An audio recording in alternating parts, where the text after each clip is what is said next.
It's already been covered here that Joey has a lot more depth than you would notice at first glance. Sure, we have found out that he is stuck with a very bad deck, and he has a gambling addiction just like his dad. But is he really just a third-rate duelist with a fourth-rate deck? Or has Joey actually messed up less than the king of games himself? Let's find out. Esper Roba. After Joey lost his strongest card right before the tournament, he was driven to prove himself and make it to the finals anyway. Not only that, he even wanted to beat Yugi. Lucky for him, in his very first duel, he got a shot at an even better replacement for his red eyes. Gizno!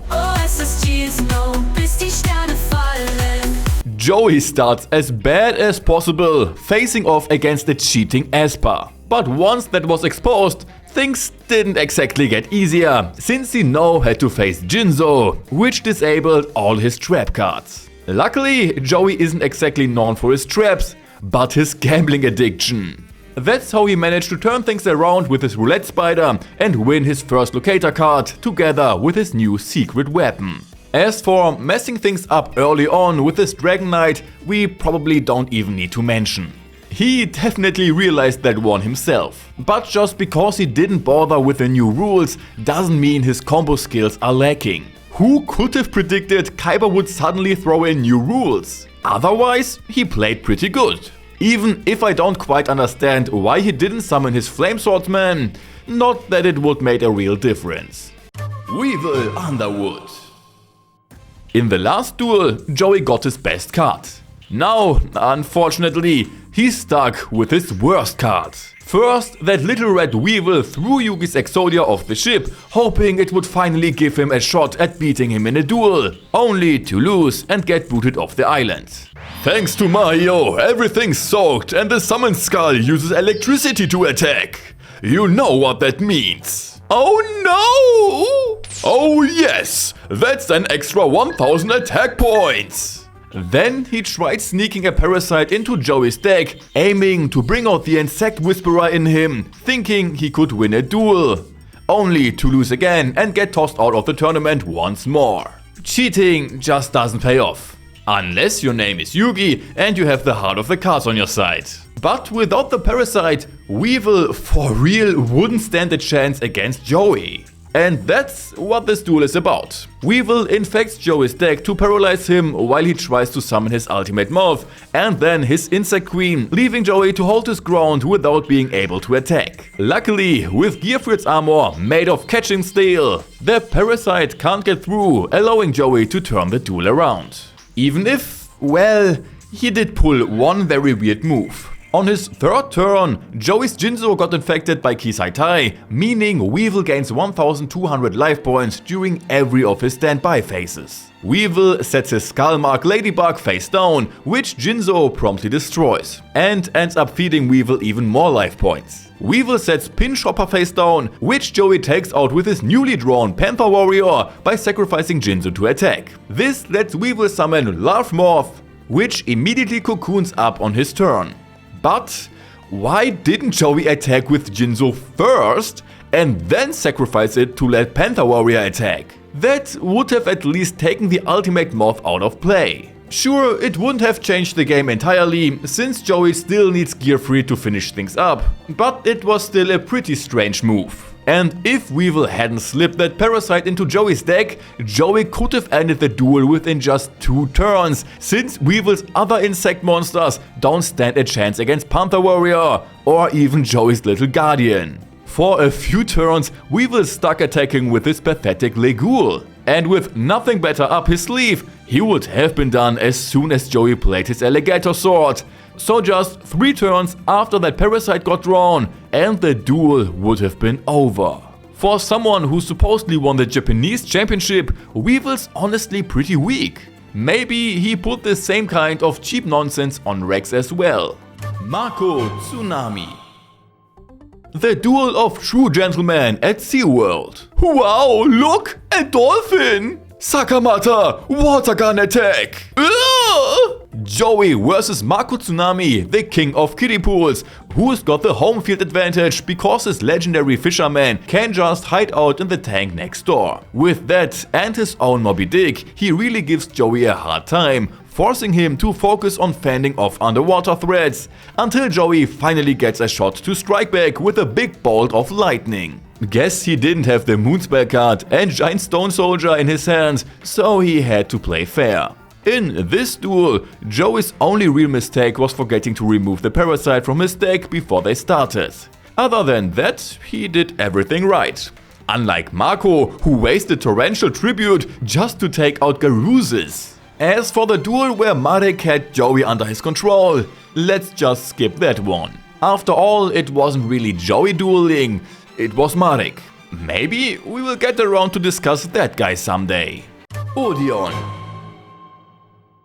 People doubted Joey would even make it to the finals, but after he finally shut up the haters, he got thrown right into the first round against who everyone thought was Marik. It's Joey up against traps, which, of course, he has to counter with Jinzo. But what he didn't see coming was Marik's mystical beast swallowing up all the monsters Joey worked so hard to win and juicing itself up like it's on steroids.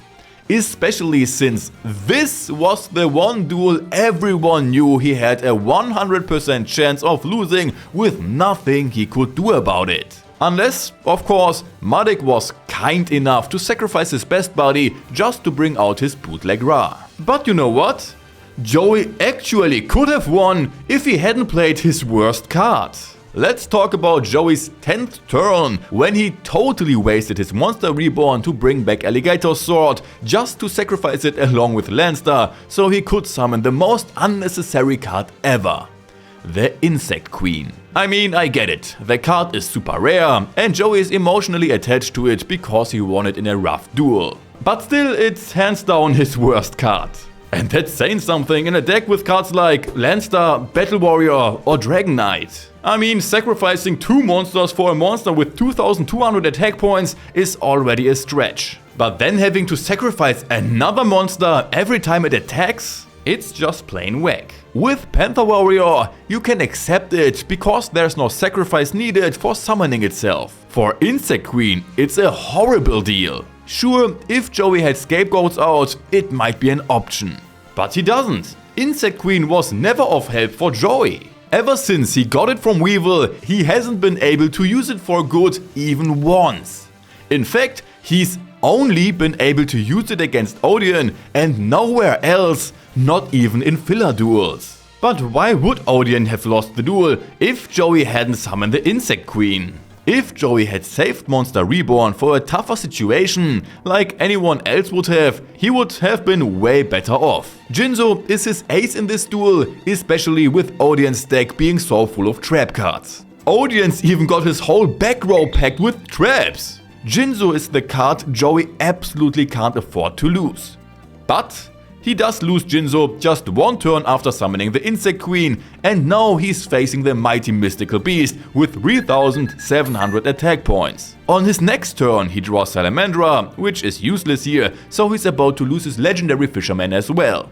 Now the beast is up to 4625 attack points. But then Joey draws the one card that can change everything: Shield and Sword. Since the mystical beast only gains attack points when it snacks on monsters, its defense points stay at 2000, meaning with Shield and Sword, its attack gets to 2000. After using that, Joey could use Monster Reborn to bring back Jinzo, and he wouldn't even need to switch Landstar to attack mode. Jinzo would deliver exactly 400 damage, taking Odion's life points down to 0. Insect Queen wrecked Joey's entire game plan if Marik hadn't stepped in. But hey, that's what happens if you put such a card in your deck and actually play it. Yami Marik. After facing off against fake Marik in the first round, Joey now gets to go up against the real deal. Everyone hates this duel between Joey and the guy who can't afford a haircut. But it's not because the duel itself is bad, it's because of the ending. Joey could have won here if it weren't for that stupid Shadow Realm. This duel sticks in everyone's mind just because of how unsatisfying it is. In this duel, Marik's goal is to grind Joey down until either his mind or his body gives out and collapses. And since he totally underestimated Joey at first, summoning Ra wasn't even his priority. With the Shadow Realm in place, plus his Plasma Eel and Lava Golem combo, Marik felt totally in control, especially with all his trap cards as backup. Joey, on the other hand, was enduring hell, trying to find a way to get rid of the Plasma Eel. Joey's one big mistake was that he hesitated in one situation, which ended up him losing the duel.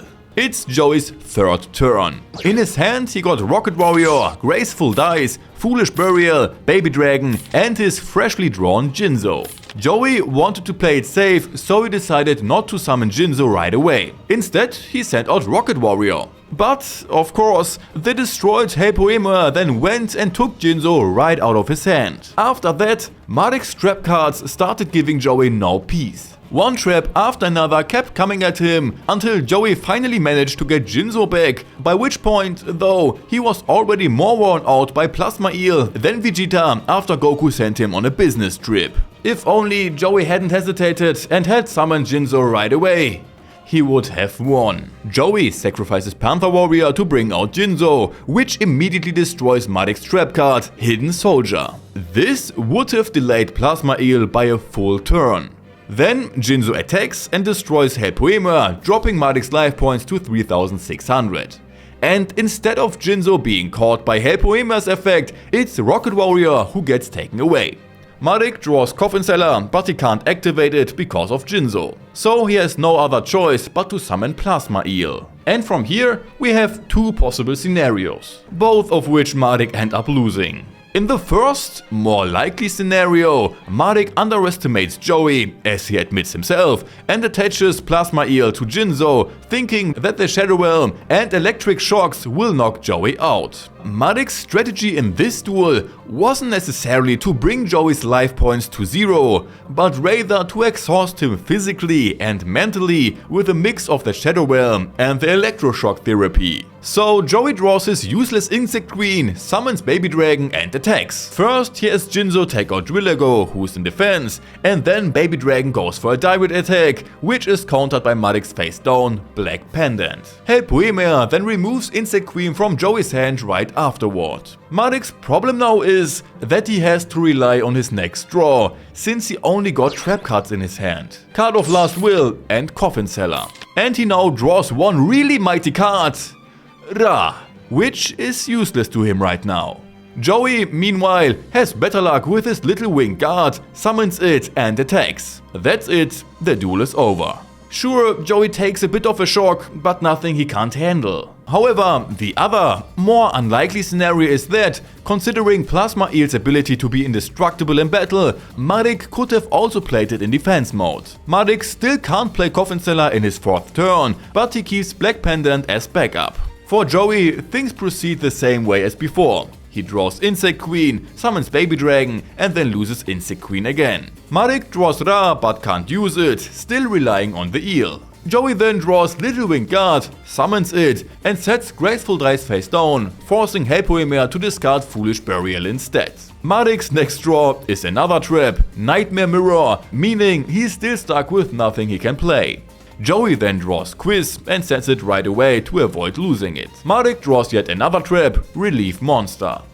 Joey draws Gamble and immediately sets it again. Marik draws Premature Burial, but can't set up any combos to turn the duel around, so he decides to hold off for another round. Joey, however, draws Guilford, activates Quiz, and since Marik can't tell which card was first destroyed, Joey brings back his Alligator Sword, then sacrifices Baby Dragon, Little Wing Guard and Alligator Sword to summon Guilford, whose effect destroys Marik's Plasma Eel. A direct attack can get blocked with Black Pendant though. Marik's luck continues to be terrible since he draws Legendary Fiend.